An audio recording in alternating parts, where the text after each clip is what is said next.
कुरान मजीद की सूरह फुरकान 19वें पारे में भी इसका कुछ हिस्सा मौजूद है।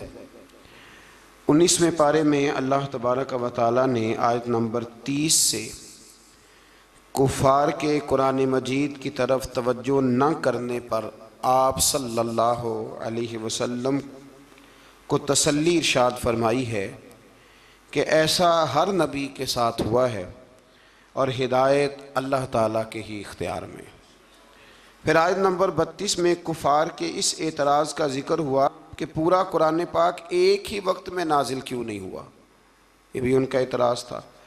कुरान ने बताया कि आहिस्ता आहिस्ता तदरीजन नुज़ूल में हिकमत ये है कि वही के तसलसल के ज़रिए नबी करीम अलैहिस्सलाम का अल्लाह ताला से ताल्लुक़ कायम रहे और आपके दिल को करार और सुकून नसीब होता रहे।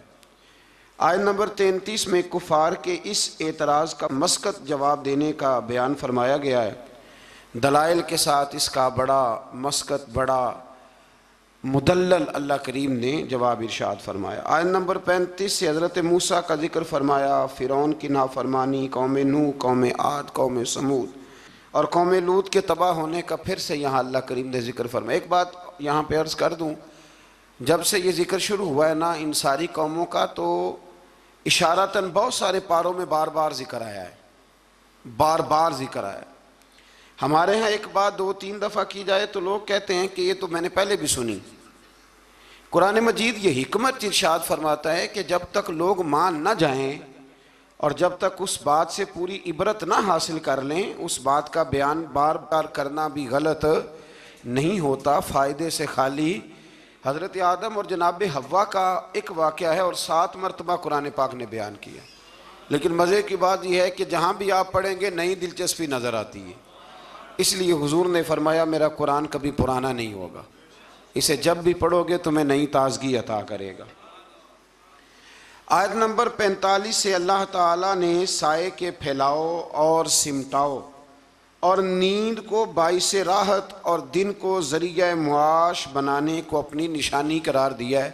फरमाया ये जो तुम्हें नींद आती है ये भी मेरी निशानियों में से निशानी है, ये भी मेरी निशानियों में से। यानी आप ज़रा समझें इस बात को, नींद भी अल्लाह की निशानियों में से, यानी वो गलबा कर लेती है आदमी पे। ज़िंदा इंसान है, खुली आँखें बंद हो जाती हैं और सुनने वाले कान सुनना छोड़ देते हैं और इंसान उठता बैठता चलता फिरता बिल्कुल यकदम लेट जाता है। तो फरमाया ये भी तो देखो ना, ये भी तुम्हारे रब की निशानी है कि तुम्हारे ऊपर उसने नींद को तुम्हारे लिए सुकून का सबब बनाया। अल्लाह ताला राहत वाली नींद अता फरमाए और अल्लाह ताला गफलत वाली नींद से महफूज फरमाए। आयत नंबर 48 से बारिश के निज़ाम, आसमान से पाक पानी के नुज़ूल, इसके ज़रिए बंजर ज़मीन को ज़रखेज़ बनाने, समुंदरों में मीठे और नमकीन पानी के अलग अलग जारी होने और दीगर इनामात का अल्लाह ने ज़िक्र फरमाया है। पानी जब आसमान से उतरता है तो मीठा होता है कि नमकीन होता है?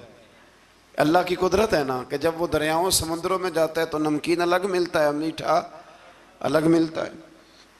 आयत नंबर 54 में बताया कि इंसान का जोहर तख्लीक पानी है, बुनियादी तौर पर यह भी पानी से पैदा किया गया। फिर इसके ज़रिए नसब और ससुराल के रिश्ते कायम किए गए, यानी ससुराल के रिश्ते ये भी अल्लाह तबारक व तआला ने कुरान मजीद में इसका भी ज़िक्र इरशाद फरमाया। सूरतुल फुरकान के आखिरी रुकू में आसमानों में बुर्ज बनाने, सूरज और चाँद की रोशनी और निज़ाम लैलो नहार को अल्लाह ताला की कुदरत की दलील के तौर पर बयान किया गया। इसके बाद अल्लाह ताला के महबूब बंदों के आला सिफ़ात का बयान है। व इबादुर्रहमानिल्लज़ीन यमशून अलल अर्दि हौना, फरमाया रहमान के बंदे ज़मीन पर आजिज़ी से चलते हैं। व इज़ा ख़ातबहुमुल जाहिलून क़ालू सलामा, जाहिल उनसे उलझना चाहें तो वो उलझते नहीं, बल्कि वो, एक बात ज़रा मेरा दिल है यहाँ कह दूँ, एक आदमी ने ना अलिफ बा ता सा से लेकर पूरा कुरान मजीद पढ़ा है, पर उसके बाद उसने उसकी कुछ ना कुछ तजवीद भी पढ़ी, फिर कुछ ना कुछ तर्जमा भी पढ़ा। समझ लें कि 30 पारों का खाली तर्जमा ही एक बंदा पढ़ गया है और एक शख्स उसके सामने आके बैठा है जिसे सूरत इखलास का तर्जुमा भी ठीक नहीं आता। अब वो जो पढ़ा लिखा आदमी है वो दलील कैसे देगा, उसको समझाएगा कैसे? इसलिए कि उसकी सोच ही नहीं है, उसको पता ही नहीं है। शेख सादी फरमाया करते थे कि अनपढ़ इंसान के सामने किताब और ईंट बराबर होती है, इसलिए कि ना वो किताब को पढ़ सकता है और ना वो ईंट को, तो उसके लिए तो बराबर है। अनपढ़ बंदे को मसला समझाना और किसी बेवकूफ़ को बात समझाना और फिर उससे अगली बात, कुछ लोगों ने कुछ चीज़ों का जायका चखा होता है, उनको इत्मीनान कल्बी नसीब हुआ होता है, कुछ लोग बिल्कुल उससे नाआशना होते हैं। अब वो जो नाआशना बंदा है ना, वो बहस करता है, वो कहता है जी किस तरह हो सकता है, ये मतलब हो कैसे सकता है, मुमकिन कैसे? जब तक इंसान माँ बाप से प्यार नहीं करता तो माँ बाप की मोहब्बत की चाशनी की उसे खबर नहीं होती, और जब तक उसके बच्चे नहीं होते मोहब्बत पिदरी और माँ की ममता, इन दोनों चीज़ों की उसे खबर नहीं होती। तो इसलिए अल्लाह के बंदों ने फिर इन लोगों से बहस नहीं की। बहुत सारे लोग ऐसे हैं जो कहते हैं कि मैं उस चीज़ को समझूं जिसको वो समझ सकते नहीं, इसलिए कि एक शख्स ने 8 साल लगाए, 10 साल लगाए। कुरान मजीद की तफसीर से पहले बहुत सारी इमदादी कुतब हम बच्चों को पढ़ाते हैं, बहुत सारी चीज़ें समझने के लिए। तो जुहला बहस करते हैं, बहस ना करें। और जब आपको पता चल गया सामने वाला जाहिल है, तो फिर अगर आपने बहस की तो इसका मतलब है कि आप बेवकूफ़ हैं, आपने ये गलत काम किया। तो अल्लाह के बंदे कभी भी जाहिल आदमी से बहस नहीं करते। और आगे फरमाया वल्लज़ीना यबीतूना लिरब्बिहिम सुज्जदन व क़यामा, फरमाया वो रातें अपने रब के लिए सजदे और क़याम में गुजारते हैं। और सारी रात इबादत करने के बाद भी सवेरे वो ये नहीं कहते मैं इबादत गुजारूँ, वल्लज़ीना यक़ूलूना रब्बना अस्रिफ़ अन्ना अज़ाब जहन्नम इन्ना अज़ाबहा काना गरामा। सवेरे उठ के कहते हैं अल्लाह हमें जहन्नम के अज़ाब से महफूज रखना, बेशक तेरा अज़ाब गले में अड़ जाने वाला है। गरामा, ए अल्लाह तेरा अज़ाब गले में अड़ जाने वाला है, ए अल्लाह हमें उससे निजात अता फरमा। यानी वो रात सारी इबादत करके भी सुबह अपने रब से माफ़ी का सवाल ही करते। अल्लाह अकबर। फिर इससे आगे सूरत शुअरा शुरू होती है। इस सूरत की आयत नंबर 224 में शुअरा का जिक्र है, इसलिए इसका नाम शुअरा रखा गया है। आयत नंबर 7 में अल्लाह ताला ने ज़मीन से मुख्तलिफ़ किस्म के पौधे के उगाने को अपनी कुदरत की निशानी बताया। इसी सूरत में एक बार फिर हज़रत मूसा अलैहिस्सलाम के फ़िरौन के पास जाके दावत हक़ देने का जिक्र फरमाया। ये कई दफ़ा सुन चुके हैं ना आप, कुरान मजीद ने फिर बयान फरमाया है, फिर बयान फरमाया। ये तकरार फ़ायदा मंद होती है। अल इल्म बित तकरार, हमारे जो सरफ नाव के साथिदा है वो कहते हैं कि तकरार से इल्म आता है, यानी बार बार किसी बात के बयान करने से वो बात याद हो जाती। एक साहब मुझे कहने लगे कि फ़लाने अल्लामा साहब की तकरीरें मुझे याद हो गई हैं सारी। मैं क्या चल 2-3 सुना विचों, लेकिन सुना सकते। तकरार फ़ायदेमंद होती है, अगर काम की चीज़ की तकरार हो तो उसको बार बार समझना चाहिए। तो फ़िरौन की तरफ हज़रत मूसा अलैहिस्सलाम के भेजने का यहाँ अल्लाह ने जिक्र फरमाया। बशरी तकाज़े के तहत मूसा अलैहिस्सलाम के खदशात का जिक्र है। फ़िरौन की तरफ से मूसा की तरबियत के एहसान जताने का भी जिक्र है। पीछे आप पढ़ रहे हैं ना कि हज़रत मूसा उसी के घर में पले थे, तो वह कहेगा कि मैंने पाला है तो आप मुझे ही तबलीग करने आ गए। फ़िरौन ने दावत तौहीद के जवाब में कहा कि रब्बुल आलमीन कौन है? उन्होंने फरमाया वो आसमानों और ज़मीनों, मशारिक और मगारिब और तुम्हारा और तुम्हारे आबाओ अजदाद का रब है। इस मकाम पर भी एक बार फिर जादूगरों के मुकाबले में मूसा अलैहिस्सलाम के मोजज़ात, ख़ास तौर पर वो जो आपका अज़दहा बन गया था ना और फिर वो गालिब आ गया था, उसके आने का फिर एक दफ़ा अल्लाह ने जिक्र फरमाया। फिर जादूगरों के ईमान लाने और फ़िरौन की तरफ से कैद में डालने, हाथ पाँव को मुखालिफ सिमत में काटने और सूली पर चढ़ाने की धमकी का भी जिक्र है। फिर इस बात का बयान है कि मूसा अलैहिस्सलाम बनी इसराइल को लेकर गए, सामने समुंदर था, पीछे फ़िरौन था और इसके पैरोकारों का ताक़ुब भी था। अल्लाह के हुक्म से मूसा अलैहिस्सलाम की लाठी की ज़रब से समुंदर भी फट गया, बनी इसराइल के रास्ता बना, वो सलामती के साथ समुंदर पार चले गए। फ़िरौन अपने लाओ लश्कर समेत समुंदर में गर्क हो गया। या मुफस्सिरीन ने एक और बात छेड़ी है, हज़रत मूसा अलैहिस्सलाम डंडा फेंकते हैं, वो अज़दा बन जाता है और सारे जो उनके बड़े बड़े शाम थे जादूगरों के वो खा जाता है। हज़रत मूसा अलैहिस्सलाम डंडा मारते हैं, पत्थर से पानी निकल आता है। हज़रत मूसा वही डंडा मारते हैं तो समुंदर से 12 रास्ते बन जाते हैं। तो ये डंडा फ़िरौन को क्यों नहीं मारा उन्होंने? ये डंडा फ़िरौन को क्यों नहीं मारा? ये मुफस्सिरीन ने बहस छेड़ी है। अल्लाह ने उन्हें ताकत दी है ना, और वो जहाँ जहाँ चाहते हैं उनका वो असा मुबारक काम आता है, तो एक मारते उसको भी काम ख़त्म हो जाता। तो फिर समझ लें कि अल्लाह नबी को जो मोजज़ा देता है तो हुक्म देता है कि ये आपने इस्तेमाल भी मेरे हुक्म से ही करना है। वली को जो करामत देता है तो फरमाता है ये इस्तेमाल भी आपने मेरे हुक्म से करनी है। इसलिए पीछे आप पढ़ आए हैं कि अल्लाह फरमाते हैं कि हम काफिरों के मुतालबे पे अजाब नहीं नाजल करेंगे। कहते हैं जितना ही कामिल है तो फिर दिखाए ना कुछ है। तो ये तो बोली मैं आपको सुना आया हूँ, ये तो कुफर की बोली है। तो अबू जहल कहता था फिर लाइए अजाब, लाइए हमारे ऊपर अजाब जिसकी आप बात करते थे। तो ये तो बोली बड़ी गलत है कि कोई शय है तो दिखाओ, ये तो बात बड़ी दूर जाती है। अल्लाह हिदायत का नूर अता फरमाए। आयत नंबर 69 से फिर एक बार हजरत इब्राहीम का जिक्र है। सुभान अल्लाह, कैसे प्यारे नबी हैं अल्लाह के। बार बार रब करीम उनकी शानों का बयान फरमाता है।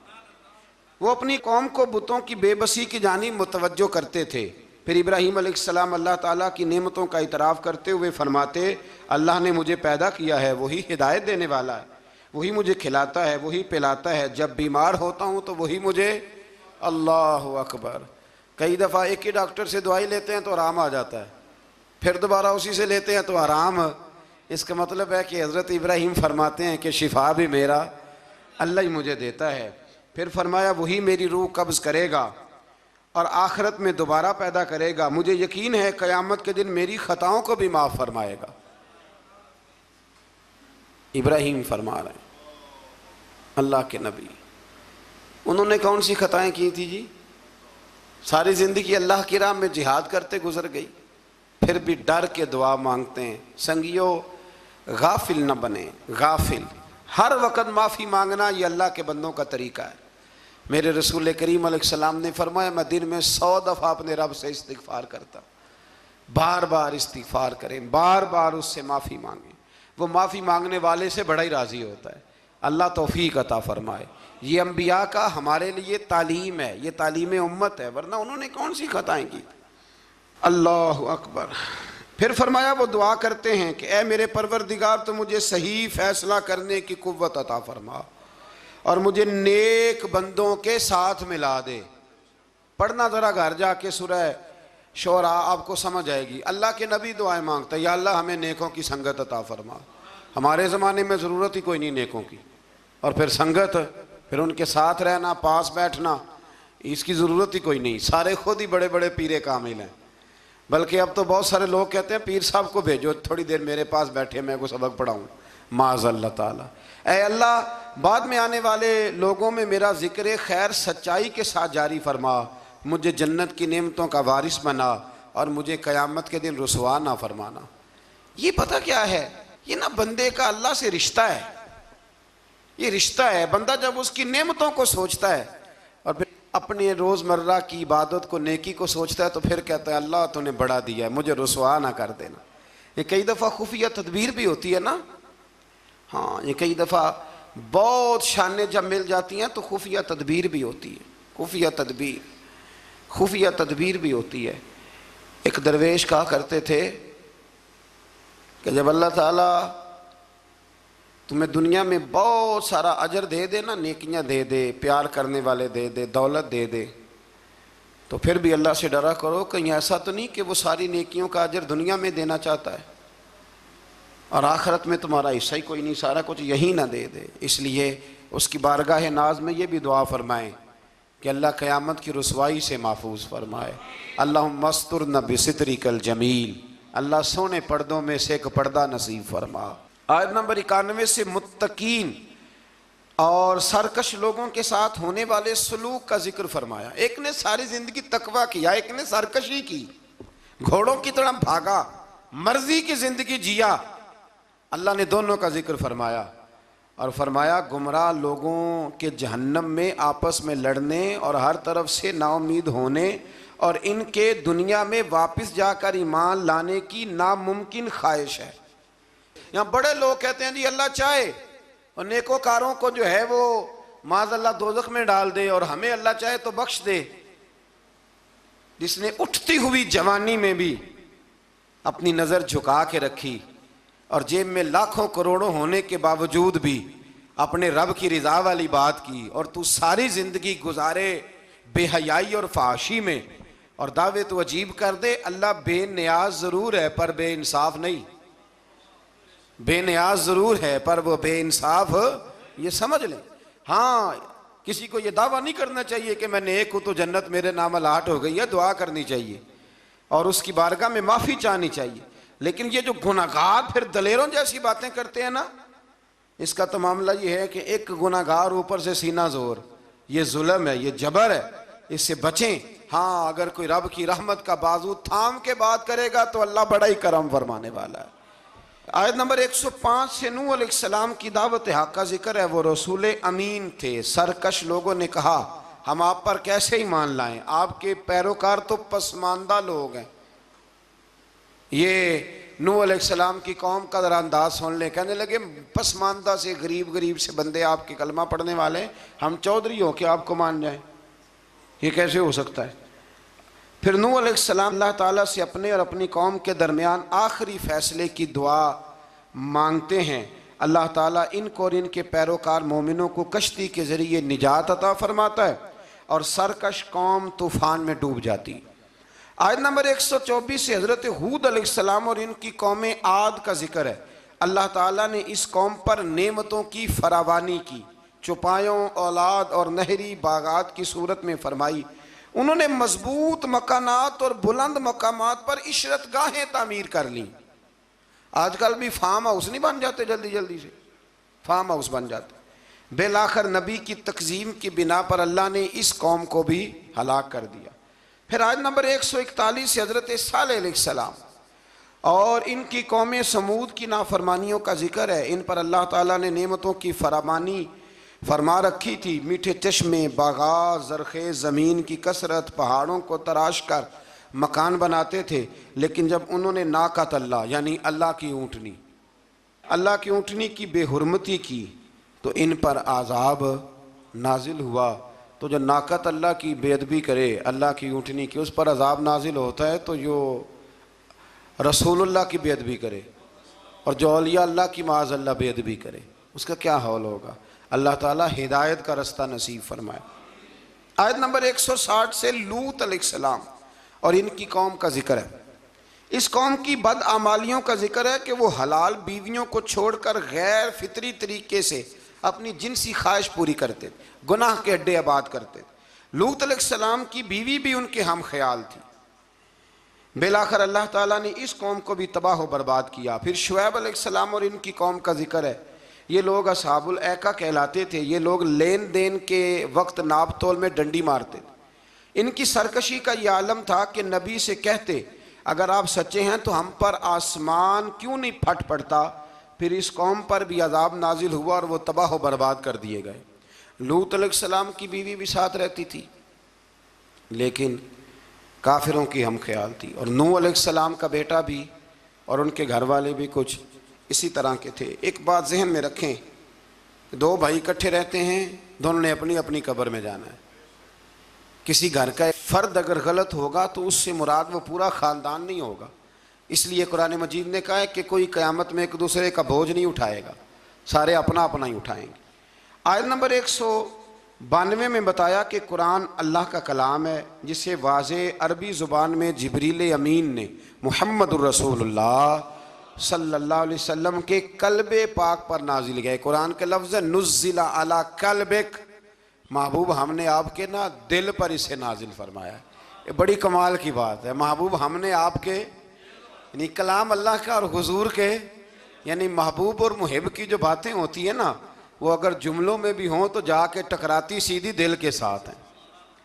इन आयात में यह भी बताया कि जिन कौमों का नामो निशान मिटा दिया गया, अल्लाह ताला ने इत्माम हुज्जत के लिए उनके पास रसूल भेजे। वो कहे ना कि कोई डराने वाला नहीं आया। कुरान मजीद का मुताला करने वालों के लिए गौर व फिक्र का मकाम है कि जिन बदआमालियों के सबब पिछली उम्मतों का नामो निशान मिटा दिया गया, आज वो सारी खराबियाँ इस उम्मत में भी जमा हो चुकी हैं। वो सारे गुनाह लूत अलैहिस्सलाम की कौम जो काम करती थी वो आज यहाँ नहीं हो रहा, वो यहाँ नहीं हो रहा। अल्लाह तबारक व तआला माफ़ फरमाए। लोग समझते हैं कि शायद रब करीम मस्जिदों में तो देखता है, माज़अल्लाह तो होटलों के बंद कमरों में वो नहीं देखता, और हमारी ख्वाबगाहों में और फार्म हाउस में और वो दूर दराज देहातों में जो हमने कोठियाँ तामीर की हैं उसके अंदर जो हम गुल गुबारे करते हैं तो उन्हें नहीं देखता। वो सारे काम जो लूत अलैहिस्सलाम की कौम करती थी, जो नूह अलैहिस्सलाम की कौम करती थी, वही मजाक जो हज़रत नूह की कौम करती थी ना, कि ये चंद माड़े माड़े लोग आपके साथ हैं। बहुत सारे मैंने वडेरों को आज उलमा और मशाइख का इस तरह मजाक उड़ाते देखा है। ये 4 बंदे छोटे छोटे आपके साथ हैं। भाई नहीं वही जुमला जो नूह की कौम कहा करती थी, लेकिन फिर बचे तो वही माड़े माड़े ना, फिर बचे ना वो माड़े माड़े के। तो किधर गए वो ऊंची कलगियों वाले? इंसान जब बात करता है तो बगैर सोचे समझे करता है। लूत अलैहिस्सलाम की कौम की खराबियाँ, फिर हज़रत नूह की कौम की खराबियाँ, फिर हज़रत शुएब की कौम अगर नाप तोल में डंडी मारती थी तो आज क्या कुछ नहीं होता, दवाइयों तक में मिलावट होती। बस एक ही बात है, चेहरे इसलिए नहीं बदलते कि इस ज़मीन पर गुंबद खजरा मौजूद है, रसूलुल्लाह सल्लल्लाहु अलैहि वसल्लम का साथ मौजूद है। बस अल्लाह ताला हमें रसूल पाक की निस्बत कामिला अता फरमाए। आयत नंबर 218 में फरमाया कि ए रसूल मुकर्रम सल्लल्लाहु अलैहि वसल्लम, अल्लाह ताला इबादत के वक़्त आपके क़याम और इबादत गुजारों के दरमियान आपके सजदों को देख रहा होता है। महबूब तेरे सजदे मुझे बड़े ही प्यारे हैं। जब तू सफ़ों के बीच नमाज़ें पढ़ता है ना तो मैं वहाँ तुझे देखता रहता हूँ। जब इंसान सजदा करता है तो रब बड़ा ही राज़ी होता है। इसलिए हुजूर ने फरमाया, जब तुम एक सजदा करते हो तो अल्लाह की बारगाह में तुम्हारा एक दर्जा बुलंद कर दिया जाता है। जितने दिन बाकी रह गए हैं ना, अल्लाह ताला हमें कसरत से सजदे करने की तौफीक अता फरमाए। रमज़ान के दिन नहीं कह रहा, ज़िंदगी के दिन कह रहा हूँ। जितनी ज़िंदगी बाकी है अल्लाह ताला कसरत से सजदे करने की। हज़रत अबू फातिमा रज़ी अल्लाह ताला अन्हु फरमाते हैं कि हुजूर ने मुझसे फरमाया था, अबू फातिमा जन्नत में मुझसे मिलना चाहते हो? मैंने कहा हुजूर हाँ। फरमाया फिर सजदे ज़्यादा करके आना, सजदों की दौलत तुम्हारे पास ज़्यादा होनी चाहिए। फिर आगे शुरू होती है सूरह नमल। नमल कहते हैं चींटी को। ये चींटी के नाम पर अल्लाह ने सूरत रख दी। पीछे मैं आपको बहुत सारी सूरतों के नाम याद करा आया हूँ। एक सूरह नहल भी हमने पढ़ी थी। तो अल्लाह तबारक व तआला ने इस सूरत में कुरान करीम की हक्कानियत, मोमिनीन की सिफ़ात, मुख्तलिफ़ अम्बिया के अहवाल, अल्लाह ताला की तौहीद पर दलाइल, क़यामत की हौलनाकियाँ और हयात बादल मौत का ज़िक्र फरमाया। इस सूरत की इब्तदाई आयात में एक बार फिर हज़रत मूसा अलैहिस्सलाम के अहवाल और मोजज़ात का बयान है। आयत नंबर 16 से सुलेमान अलैहिस्सलाम का जिक्र है। वो दाऊद अलैहिस्सलाम के वारिस थे, बेटे थे, और इन्हें परिंदों की बोलियां सिखाई गईं। जिन्नात और इंसानों के लश्कर का एक फ़ौजी डिसिप्लिन के साथ इनके पास हाज़िर रहते थे। वो जो उनका लश्कर था ना, उसमें इंसान भी थे, जिन भी थे, और उसके अंदर परिंदे भी थे। उनका लश्कर था, वो हमेशा उनके पास रहते थे। हज़रत सुलेमान अलैहिस्सलाम गुज़र रहे थे तो एक मकाम से आप गुज़रे जहाँ चींटियाँ बड़ी कसरत के साथ थी। तो एक चींटी जो उन चींटियों की सरदार थी, उन चींटियों की बड़ी थी, और मुफस्सिरीन किराम ने यह भी लिखा है कि वो थी भी, एक आँख उसकी कोई नहीं थी, एक टांग उसकी कोई नहीं थी, लेकिन इस हाल में भी वो चींटी जो थी वो चींटियों की क़यादत कर रही थी। तो हज़रत सैयदना सुलेमान अलैहिस्सलाम का लश्कर जब वहाँ से गुज़रा तो वो कहने लगी, या अय्युहन नमल उदखुलू मसाकिनकुम, कहने लगी चींटियों अपने बिलों में घुस जाओ। कहीं ऐसा ना हो कि सुलेमान अलैहिस्सलाम का लश्कर बेदहानी में, सुलेमान का लश्कर तवज्जो ना करे और तुम्हें पाँव के नीचे मसल दे। लिहाजा इस तरह करो कि तुम अपने अपने बिलों में घुस जाओ। हज़रत सुलेमान अभी 3 मील दूर थे। तमाम मुफस्सिरीन ने लिखा है 3 मील दूर थे। तो वहाँ से चींटी बोली तो कुरान कहता है कि हज़रत सुलेमान उसकी बात सुन के हंस पड़े। फतबस्सम दाहिका, आप उसकी बात सुन के हंस पड़े कि देखो ये चूंटी क्या कह रही है, ज़रा गौर करना बात पर कि हज़रत सुलेमान 3 मील दूर फासले पर चूंटी की बात भी सुन लेते हैं। मौलवी ने कुरान की आयत पक्की याद कर ली, आना बशरुम मिसलुकुम, कहते हैं हुजूर ने कहा मैं तुम्हारी तरह का बशर हूँ। नबी हमारी तरह होते हैं जी, तो वो तो 3 मील दूर चींटी की आवाज़ सुन लेते थे। इसके कान में चींटी रखो भला, इसे कहो कि बता भला क्या कहती है, कुछ बताएगा फिर दौड़ लगा देगा शायद। कान में रखो इसको, कहो बता चींटी क्या कहती। और अगर ये लफ्ज़ ना होते कुरान के कि जब उन्होंने सुना तो हंस पड़े, ये जुमले ना होते तो शायद इसको भी ना मानते। लेकिन हज़रत सुलेमान ने सुनी चींटी की बात। और अब अगली बात कहने लगा हूँ, बड़े खूबसूरत लफ्ज़ लिखे हैं मुफस्सिरीन ने, फरमाते हैं देखो एक चींटी ने एक जुमला बोल के, एक चींटी ने एक जुमला बोल के अपने कबीले की खैर खाई की, तो रब ने उसका जुमला भी कुरान में बयान फरमा दिया। तो जो सारी ज़िंदगी लोगों को जुमले बोल बोल के कहे रब रसूल की तरफ आ जाओ, तो अल्लाह क़यामत में उसकी बात को कायम नहीं फरमाएगा। जो भी किसी की खैर खाई करे वो एक जुमला बोल के करे, और हो भी चींटी, तो अगर अल्लाह उसका जिक्र कुरान में बाकी रखता है, तो मैं और आप अगर किसी की खैर खाई करेंगे तो इंशाल्लाह जिक्र बाकी रहेगा। शर्त यह है कि करें खैर खाई, खैर खाई करो किसी की, एक जुमला बोल के भी करो, चींटी भी हो तो अल्लाह कुरान में जिक्र बाकी फरमा देता है। तो अल्लाह तबारक व तआला ने इस बात का जिक्र कुरान मजीद में फरमाया। इस पर कई कुछ लिखा है। इसी तरह से एक बात और लिखी है हमारे मुफस्सिरीन ने कि हज़रत सुलेमान एक दिन ना इसी तरह निकले, कहत पड़ गया था, बारिश नहीं होती थी, तो हज़रत सुलेमान बाहर मैदान में निकले दुआ करने के लिए, खुश्क साली थी। तो जब आप गए तो एक चींटी अपने पर फैला के दुआ मांग रही थी। तो रब करीम ने फरमाया सुलेमान आप वापस चले जाएं, बारिश आ जाएगी पर आएगी चींटी की दुआ पे। तो हज़रत सुलेमान ने अर्ज़ की मौला मैं भी तो इतना लश्कर लेके आया हूँ ना, तो चलो हमें भी दुआ कर लेने दे, तू चींटी की दुआ पे बरसा देना पर दुआ कर लेने दे। फरमाया नहीं आप वापस जाएं, दुआ ना मांगे। या अल्लाह क्यों? फरमाया चींटी का दिल टूट जाएगा, वो तो कहेगी कि ये सुलेमान के लश्कर दुआ पे फिर बारिश आई है। तो आप ना करें ताकि उसके दिल में ये बात रहे कि नहीं मेरे रब ने मेरी दुआ पे बारिश फरमाई है। आप जाएं, आज बारिश आएगी पर आएगी चींटी की दुआ पे। तो जो चींटी बारिश की दुआ करे कौम के लिए, अल्लाह अगर उसका जिक्र कायम रखता है, तो जो अपनी कौम के लिए हिदायत की दुआ करे। और कभी कभी गर्दन झुका के देखा करो कि दिल में रसूलुल्लाह की उम्मत का दर्द कितना है। अगर कहीं हुजूर की उम्मत का दर्द है तो फिर इंशाअल्लाह जिक्र क़यामत तक बाकी रहेगा। फिर इंशाअल्लाह क़यामत तक आने वाली नस्लें भी आपका जिक्र करेंगी अगर हुजूर की उम्मत का दर्द सीने में मौजूद है। इसी तरह से फिर हज़रत सुलेमान के लश्कर में ना एक हुदहुद नामी परिंदा भी था, लश्कर का कारकुन था परिंदा। हुदहुद गायब था। तो हज़रत सुलेमान कहने लगे किधर गया वो हुदहुद, नजर ना आ जाया सख्त सजा दूंगा। यहाँ तो कोई अच्छी खबर लाएगा, क्योंकि वो हुदहुद परिंदा जाता था तो खबरें ला के देता था, वरना सजा दूंगा। उतनी देर में हुदहुद भी आ गया। तो ये परिंदे जो कारकुन होते हैं बड़े सियाने होते हैं, कभी बंदा नाराज हो तो सही खबरें ले आते हैं। तो सही खबर लेके आ गया। आते ही आके बैठा तो उसने हज़रत सुलेमान अलैहिस्सलाम ने कहा कहाँ थे? अर्ज़ करने लगा हुजूर मैं मुल्क सबा गया था, वहाँ एक औरत हुक्मरानी करती है, उसका नाम बिल्कीस है, बहुत बड़े तख्त पे बैठती है, 80 गज उसका तख्त लंबा है, 40 गज चौड़ा है, और शायद 80 मान के 80 टन उसका वज़न है। तो हुजूर वो सूरज को पूछते हैं। तो हज़रत सुलेमान ने फ़ौरन ख़त लिखा, फरमाया जाके उसे मेरा ख़त दे दो कि यहाँ तो कलमा पढ़ के हमारी फरमा बरदार बन जाए, वरना तैयार हो जाए।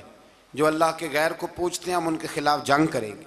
वो जब लेके गए ना ख़त, ये हुदूद गया तो वो मीटिंग कर रही थी, उसके वज़ीर मशीर सारे बैठे थे। इसने जाके ख़त फेंक दिया मलका बिल्कीस की झोली में। उसने ख़त पढ़ा तो डर गई, वज़ीरों को बुलाया। हज़रत सुलेमान, कुरान कहता है हज़रत सुलेमान ने कहा था ख़त फेंक के ना तो साइड पे होके सुनना वो क्या कहते हैं। बंदों के लिए मना है, परिंदों के लिए जायज़ है। बंदों के लिए मना है साइड पे होके सुनना। हाँ, जिसकी जासूसी की ड्यूटी हो, कुफर की जासूसी की, उस बंदे के लिए भी जायज़ है। तो यहाँ एक तो वो परिंदे थे, दूसरा कुफर की जासूसी कर रहे थे।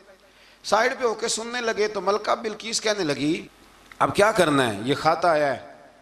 तो वो कहने लगे हम तैयार हैं, आप हुक्म करें, हम लड़ने को तैयार हैं, लड़ेंगे। वो कहने लगी नहीं, तेजी ना दिखाओ, कुरान मजीद कहता है कि वो कहने लगी जब लड़ाइयाँ होती हैं तो शहर तबाह होते हैं, मुल्क खंडर बन जाते हैं, लड़ाई मसले का हल नहीं है। उन्होंने कहा कि मैं नबी हूं, तो एक दफा आजमा लेते हैं कि नबी हैं कि नहीं, माज़अल्लाह आजमा लेते हैं। कहा कैसे? कहने लगी तोहफे तो आए भेजते हैं, अगर माल पर दिल ललचा गया तो फिर नबी नहीं बादशाह है, और अगर माल पर दिल ललचाया ना तो फिर अल्लाह के कामिल बंदे। ये फ़र्क उसने उस वक़्त बयान किया। उसने 500 कनीज़ें, 500 गुलाम, बड़े शानदार लिबास पहना के, 500 घोड़ा बड़ा तगड़ा, उसके ऊपर माल व असबाब रख के तैयारी करा के हज़रत सुलेमान की तरफ भेजा। हुद पहले से खबर लेके आ गया, हुजूर उसने ये प्रोग्राम बनाया है। वो जब आया सारा कुछ तो हज़रत सुलेमान देख के जलाल में आ गए, फरमाने लगे उसे जाके कह दो तू मुझे क्या तोहफे भेजेगी, मेरे रब ने मुझे माला माल फरमाया हुआ है, उन्हें माला माल किया मेरे मालिक ने, जा उसे जाके कह तू क्या तोहफे देगी।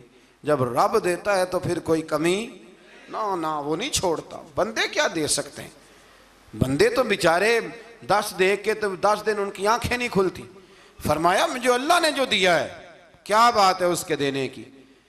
तो फरमाया उसे कहो या फरमाबरदार होके आ जाए या जंग के लिए तैयार हो जाए, हम उसे उसके शहर से जलील करके निकाल देंगे। उसने जाके जब पैगाम दिया तो और उन लोगों ने भी आके बताया कि वहाँ तो हम अजीब मंजर देख के आए हैं कि जानवर भी हाथ बांधे खड़े हैं, वहाँ तो जिन्नात, सरकश जिन्नात खड़े हैं। वो बादशाह नहीं, वो नबी हैं, वो जो 500 गुलाम और 500 कनीज़ें गई थी, हवाल सुनाया आके। तो मलका बिल्कीस ने फिर खत लिखा कि मैं फरमा बरदार होके आ रही हूँ। माना क्या है, मैं कलमा पढ़ने के लिए आ रही हूँ। तो हज़रत सुलेमान ने कहा भाई अब इस तरह करो, ज़रा फर्श बिछाओ। उन्होंने फर्श बिछाया, इस तरह का कि ऊपर फर्श था, नीचे मछलियाँ तैर रही थी, लग रहा था दरिया है। ड्यूटी लगा दी, जिन्नात ने बिछा दिया। उधर हज़रत सैयदना सुलेमान फरमाने लगे अब चूंकि मान के आ रही है तो उसे अपनी नबुव्वत की अलामतें भी दिखानी है। उसने तख्त बड़ा शानदार बनवाया था, और ख़वातीन में जो आदतें ख़वातीन वाली होती हैं वो जाती नहीं। वो 7 कमरों में ना पीछे अपना तख्त रख के तो 7 दरवाजे बंद करके आई। उस ज़माने में एक रिवाज था, वो जुलेखा ने भी 7 दरवाजे मुकफ़ल के एक रिवाज था। एक कमरा, फिर कमरे के पीछे कमरा, फिर उसके पीछे कमरा, फिर उसके पीछे कमरा, और उसको बड़े मोटे ताले लगाए जाते थे। और फ़लसफ़ा ये था कि एक ताला तोड़ेगा कोई तो जब तक सिपाही आ जाएंगे, और अगर उसके तोड़ने तक ना आए तो दूसरे के तोड़ने तक आ जाएंगे, और उसके तोड़ने तक ना आए तो 7वें तक तो आ ही जाएंगे। ये उन लोगों का नफसियाती मामला था, सोच थी। 7 कमरों में मुकफ़ल करके ना वो निकली। तो हज़रत सुलेमान अलैहिस्सलाम कहने लगे भाई मुझे उसका तख्त चाहिए उसके आने से पहले, उसके आने से। इस वाक़े की क्या ज़रूरत थी कुरान पाक में, ये क्या हाजत थी, ये तख्त वाली सारी बात कुरान ने क्यों बयान की? पूछें आप अपने दिल से भी और इनकार करने वाले मुनकरीन से भी, इसकी क्या ज़रूरत थी? वो जो कहते हैं जी वली की करामत की क्या ज़रूरत है, सीधी सीधी नमाज पढ़ो, रोज़ा रखो, हज करो, ज़कात दो, तो पूछो इनसे एक सूरत नमल के अंदर इस सारी तफसील की क्या ज़रूरत थी? ख़त्म हो गई जब वो कलमा जो पढ़ रही है, तो फिर इस सारे वाक़े को रब क्यों बयान फरमाता है? हज़रत सैयदना सुलेमान फरमाने लगे तख्त चाहिए, और चाहिए उसके आने से पहले। काला इफरीतुम मिनल जिन, जिन्नों में से एक बहुत बड़ा जिन बोला, कहने लगा हुजूर आपका ये तख्त बर्खास्त होने से पहले ले आऊँगा। ये जो आप मीटिंग कर रहे हैं ना, या फैसले ख़त्म, कुछ ने लिखा सुबह से शाम तक मीटिंग होती है और उसको आने में पता नहीं कितने दिन लगेंगे, तो मैं ये बर्खास्त होने से पहले। और कुछ ने कह दिया आप शर्त क्यों लगाते हैं कि सुबह से शाम तक होती? उस जिन ने कहा दिया आप 10 मिनट में फारग हो जाएं, आप फारग होंगे तो तख्त आ जाएगा। मुफस्सिरीन ने लिखा है कि जब कुरान कहता है कि उसने कहा कि आपके फारिग होने से पहले, तो इसका मतलब है कि जब आप उठेंगे, ये जगह खाली कर देंगे तो तख्त यहां किवें, हजारों मील का फासला है, आ जाएगा। पर हवाई जहाज पे कार्गो करा के जी, DHL के जरिए। कैसे आएगा? वह आएगा तो बस आएगा तो हजरत सुलेमान की तो बादशाहत थी ना जमाने पे। फरमाने लगे नहीं नहीं तू लेट है, तू लेट है, तू हमें जानता ही नहीं। एट सेट ते पखड़ा कुआर गंदल, असी और भी बूटियां जानने आ, ये तू लेट है, अभी हमारी ताकत इससे ज्यादा है। बड़ी कमाल बात लिखी है लिखने वालों ने। एक मुफस्सिर ने लिखा है कि अभी हजरत सुलेमान ने गुलामों से मंगवाया है, अपनी बात कोई नहीं की। ये हाल है उनके गुलामों का, तो सरदार का आलम क्या होगा।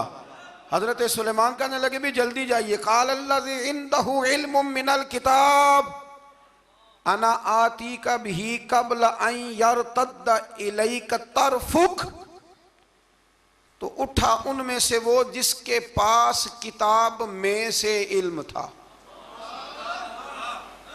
सारी किताब का भी नहीं, इल्मुम मिनल किताब, किताब।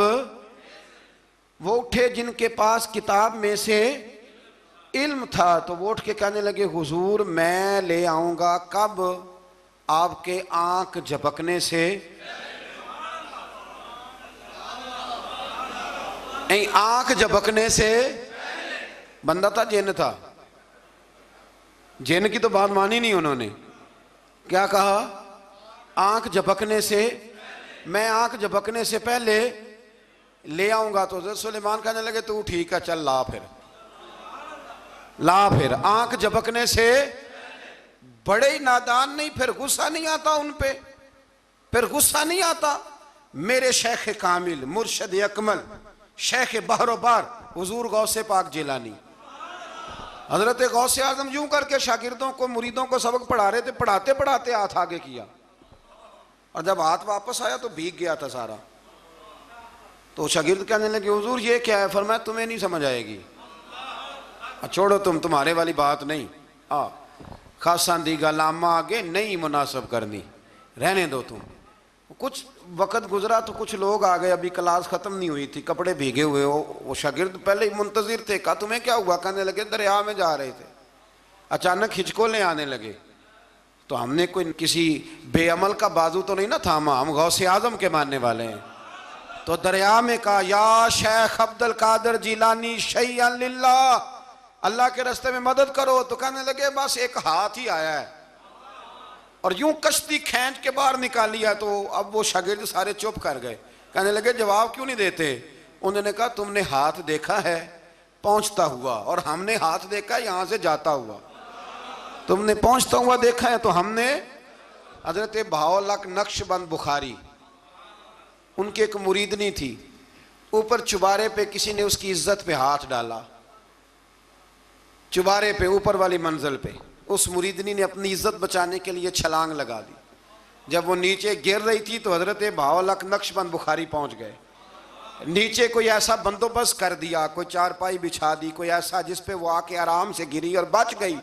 हजरत साहब की तरफ देख के कहने लगी हुजूर आप कब आए? फरमाने लगे पुत्र जब तू चुबारे से चली थी तब मैं बुखारे से चला था, जब तू चुबारे से चली थी ना तब मैं बुखारे से चला था, और तेरे नीचे आने तक मैं भी पहुंच गया हूं। मैं भी माली दा कम राखी करना, पल कच्चे होण या पक्के, ये पीर मुरीदां दे सिर ते ही रहिंदा है। ये झूठे होण या सच्चे, ये पक्की गुलामी करें या कच्ची करें, पीर की भी मजबूरी होती है। क्या करें, पीर मुरीदां दे सिर ते ही रहिंदा है। ये झूठे होण या सच्चे, क्या किया जा सकता है? देखे ना, नाफरमान बेटे का भी तो जायदाद में हिस्सा होता है ना। नाफरमान भी हो तो जायदाद में हिस्सा, तो चलो बाप नाराज रहेगा तो अल्लाह नाराज रहेगा, बात अलग है, पर जायदाद का हकदार तो है ना, चाहे नाफरमान ही है। पीर मुरीदां दे सिर ते ही रहिंदा है, ये झूठे होण या। फिर वो तख्त आ गया तो हजरत सुलेमान से पूछा ये क्या है? काला हाजा मिन फजल रब्बी। फरमाने लगे कुछ भी नहीं। हजरत सुलेमान कहने लगे ये मेरे रब का फजल है। शायद सब मुफस्सिरीन ने बड़ी बड़ी बातें की हों, पर यहाँ एक काजी सनाउल्लाह पानीपती रहमतुल्लाह अलैह का फिक्रा मैं पढ़ रहा था, बड़ा मज़ा आ रहा था। काजी साहब फरमाने लगे इस आयत पे, काजी साहब कहते हैं जिन पर निरा फजल था हाज़ा मिन फज़ल रब्बी, निरा फजल। फरमाया उनकी तो इतनी ताकत है कि वो हज़ारों मील दूर से 80 गज लंबा 80 गज चौड़ा तख्त आंख झपकने से पहले ले आते हैं, और जिनके बारे में अल्लाह फरमाते हैं बश्शिरिल मुमिनीना बिअन्ना लहुम मिनल्लाहि फदलन कबीरा। फरमाया महबूब अपने गुलामों को खुशखबरी दे दें, बाकियों पे निरा फजल था, इन पर तो फजल कबीर है, इन पर तो बड़ा ही फजल है अल्लाह का।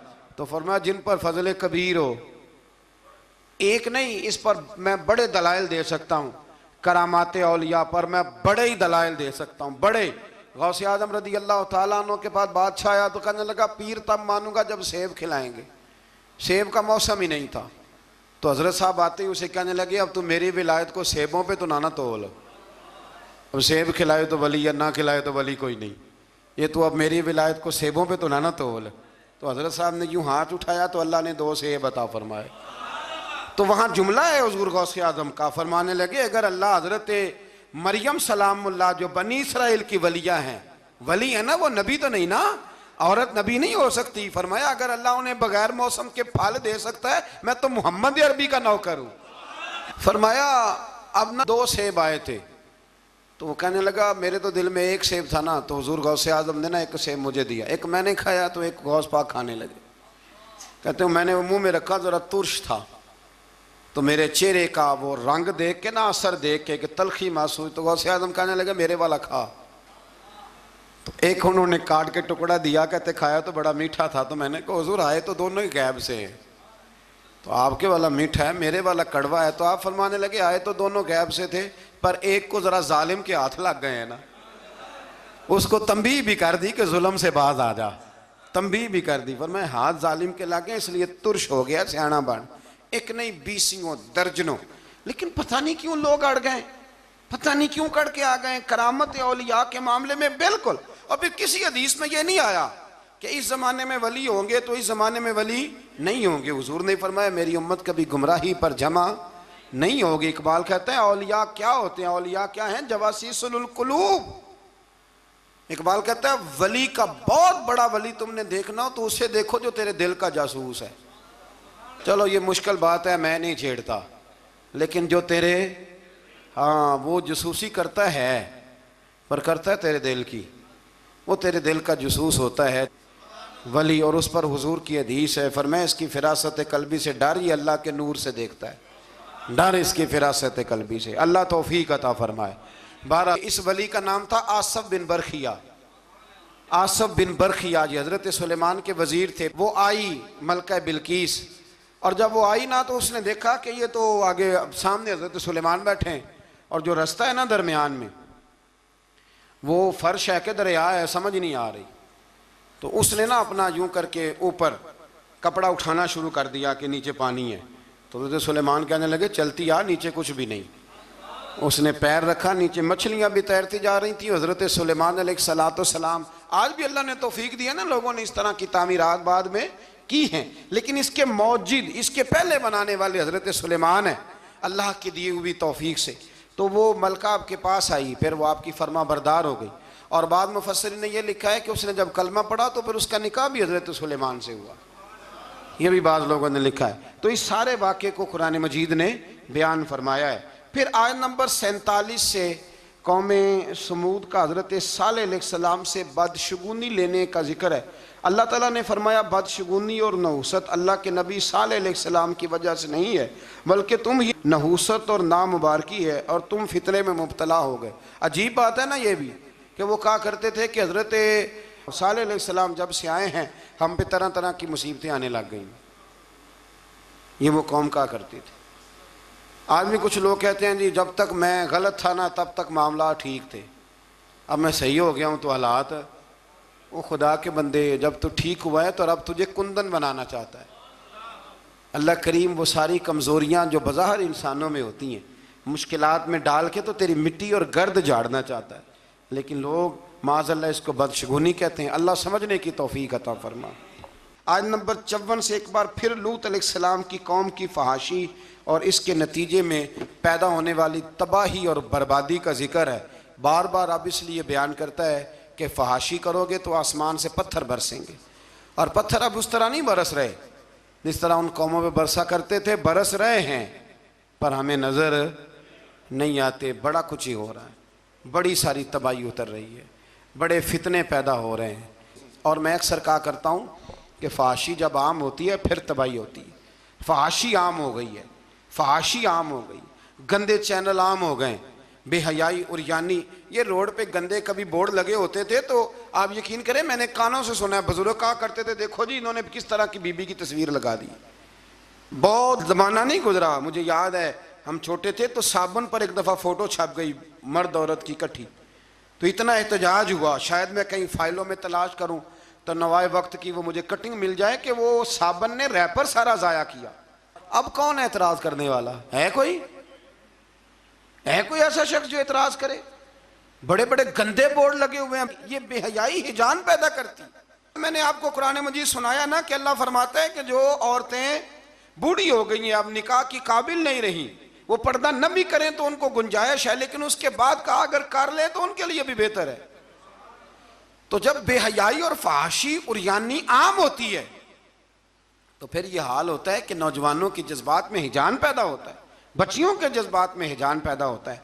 इस्लाम गुनाह से नहीं मना करता, गुनाह के तरीकों से भी मना करता है। मैं कहा करता हूं कि नौजवानों की हर वक्त निगरानी की ज़रूरत होती है, हर वक्त।